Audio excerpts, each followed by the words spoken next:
Bismillahirrahmanirrahim. Assalamualaikum warahmatullahi wabarakatuh. Alhamdulillah. Alhamdulillahilladzi hadana li hada wa ma kunna linahtadiya laula an hadanallah. Asyhadu an la ilaha illallah wahdahu la syarikalah wa asyhadu anna Muhammadan abduhu wa rasuluh. Allahumma shalli wa sallim ala sayyidina Muhammad wa ala alihi washabihi ajmain amma ba'du. Rekan-rekan mahasantri Pesantren Ma'had Diniyah Fakultas Ekonomi dan Bisnis Islam IAIN Surakarta yang berbahagia. Hari ini kita akan melanjutkan pembahasan hadis kita yang kemarin sudah kita sampaikan tentang etika seorang muslim. Maka hari ini kita akan memasuki materi tentang hadis etika dalam bermuamalah. Sebagai seorang muslim, maka kita pasti berhubungan dengan yang lain.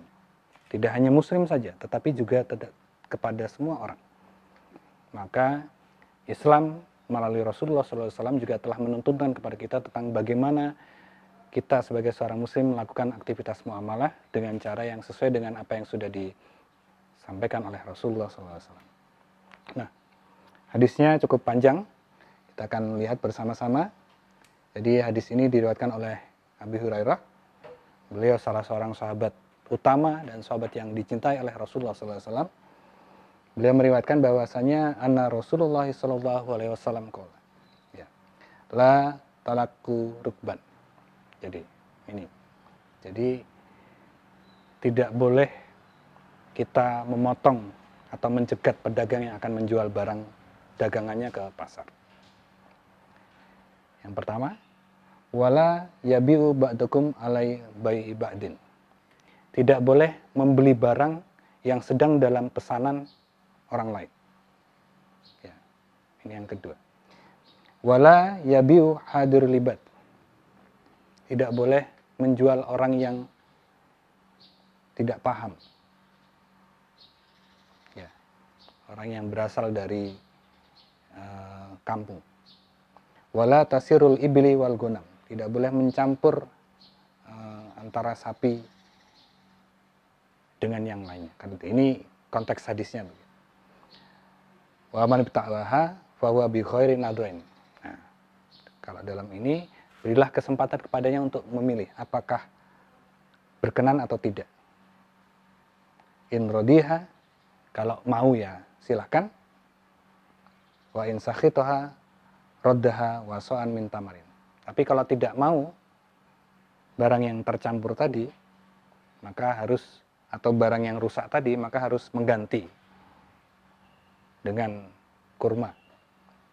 Atau dalam lafaz yang lain, wa huwa bil khiyar, atau dengan melakukan yang namanya khiyar. Ya, baik. Nah, ini adalah beberapa etika. Ya. Hampir semuanya berbicara tentang larangan. Larangan bagi kita untuk melakukan sesuatu yang itu tujuannya adalah merugikan orang lain. Merugikan pedagang, merugikan konsumen, atau merugikan orang yang berinteraksi kepada kita. Nah, muamalah yang disampaikan sini lebih banyak dalam aktivitas ekonomi, aktivitas bisnis. Nah, jadi seperti yang pertama, mencegat pedagang yang akan menjual ke pasar. Ya. Itu bukan dalam konteks kita tidak boleh mencegat, tetapi konteksnya adalah ada tujuan-tujuan tertentu dari, misalnya ketika di pasar bisa dijual dengan harga tinggi, kita cegat agar kita mendapatkan harga murah, tetapi tanpa informasi yang cukup kepada pedagang. Atau dengan mencampur barang dagangan. Barang yang bagus, kita campur dengan barang yang kualitas jelek.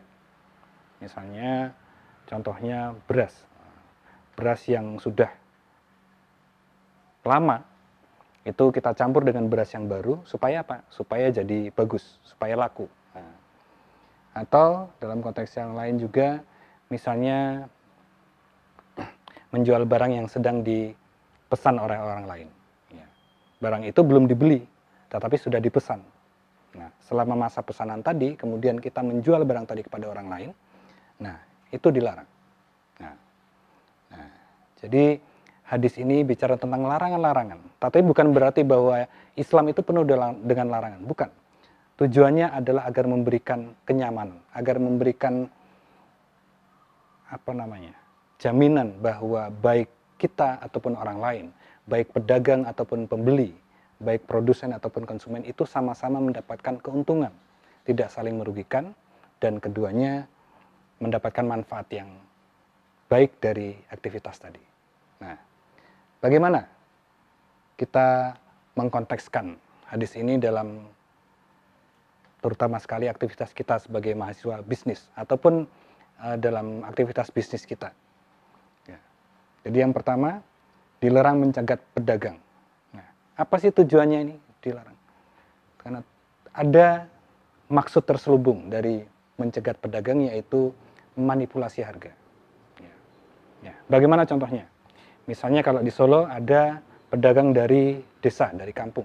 Mohon maaf yang rumahnya kampung. Dari desa, tujuannya ingin menjual barang ke pasar Kartosuro. Nah, dengan harapan di pasar Kartosuro bisa dijual dengan harga yang mahal. 10.000 misalnya. Misalnya apa? Menjual sayur, harapannya dijual di pasar Kartosuro 10.000. Nah, kita tahu bahwa ada orang yang biasa membawa dagang ke pasar, tetapi dia kurang informasinya. Nah, kemudian kita cegat sebelum sampai sini, misalnya di mana? Ya,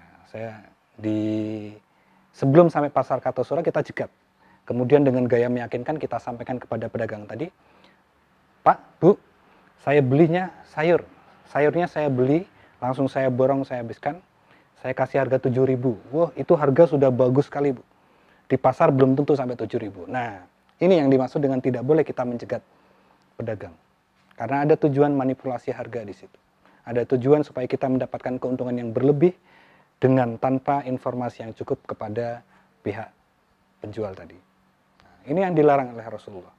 Kenapa? Karena ya jelas yang pertama akan merugikan pada orang lain. Itu. Oke. Itu yang pertama. Kemudian yang kedua, bahwa kita juga dilarang untuk menjual barang pesanan orang lain. Nah, kalau bahasanya anak muda sekarang adalah menjual barang yang sedang di-keep. Ketika ada seseorang meng-keep barang, itu belum mentransfer, belum membayar, tetapi baru memesan. Dan rencananya akan dibeli nanti, dibayar nanti pada waktunya.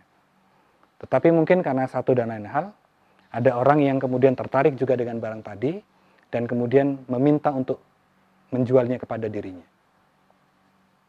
Nah, sebagai penjual, kita ada di hadapan pada dua pilihan. Menunggu pesanan orang lain, yang bahkan mungkin belum tentu jadi, atau menjualnya kepada orang yang siap membayar. Nah, dalam konteks ini, dilarang menjual barang pesanan orang lain adalah kita tidak boleh menjual barang yang sedang dalam masa yang tadi disebutkan, atau nanti akan kita bahas adalah tentang khiyar. Ya, jadi sedang menggantung statusnya. Dibeli belum, tapi baru dipesan. Nah, tujuannya apa? Dan kenapa tidak boleh menjual barang pesanan orang lain?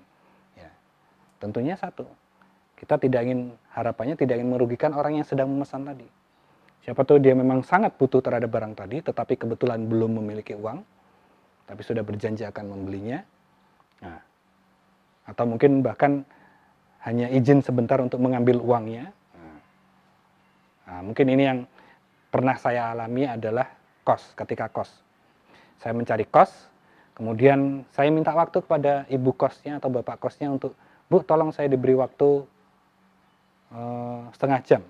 Nanti akan saya kembali lagi untuk memastikan.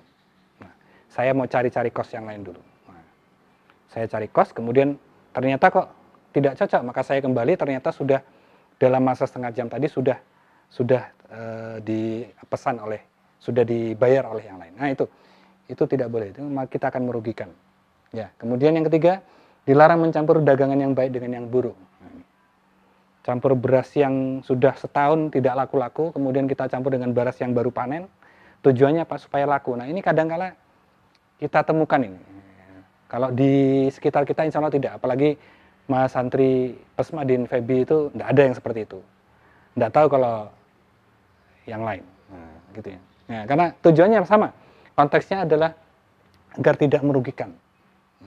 Atau misalnya ini yang apa namanya, dalam dunia elektronik kita akan servis komputer, servis HP atau yang lainnya. Nah, ketika ada kerusakan maka kita serahkan, pokoknya saya tahunya ini jadi bagus, kemudian oleh tukang servis, kemudian ternyata barangnya dipasang dengan yang berkualitas jelek tetapi dihargai dengan harga yang kualitas ori. Nah, ini mencampur dagangan yang baik dengan yang buruk itu seperti itu. Ya, itu sangat dilarang. Merugikan luar biasa. Mungkin kita akan mendapatkan untung karena ketidaktahuan orang lain. Nah, ini. Jadi beberapa poin ini juga karena ada penyebab akibat dari kurangnya informasi dari salah satu pihak sehingga kerugian akan terjadi. Kemudian yang keempat tadi, dilarang menjual pada orang yang tidak paham. Kadangkala kita menemukan ada sales atau marketing yang, Bu, barang ini bagus, barang ini berkualitas tinggi. Tetapi yang kita tawari itu, orang yang membeli itu tidak paham sama sekali. Dia tidak memiliki bayangan apapun, tidak memiliki informasi yang cukup. Nah, kita, apalagi kalau kalian sebagai penjual, tidak boleh menjual kepada orang-orang yang seperti itu. Kalaupun ingin menjual, maka pastikan kamu sudah menyampaikan informasinya, kualitasnya, kemudian spesifikasinya dan lain sebagainya, agar yang membeli itu sudah punya pemahaman terlebih dahulu terhadap barang yang akan dibeli. Dan yang kelima adalah dilarang mencampur jenis barang. Dalam bahasa saya oplosan, ya, mengoplos barang. Mengoplos ini bukan oplosan yang diminum, itu bukan, itu haram.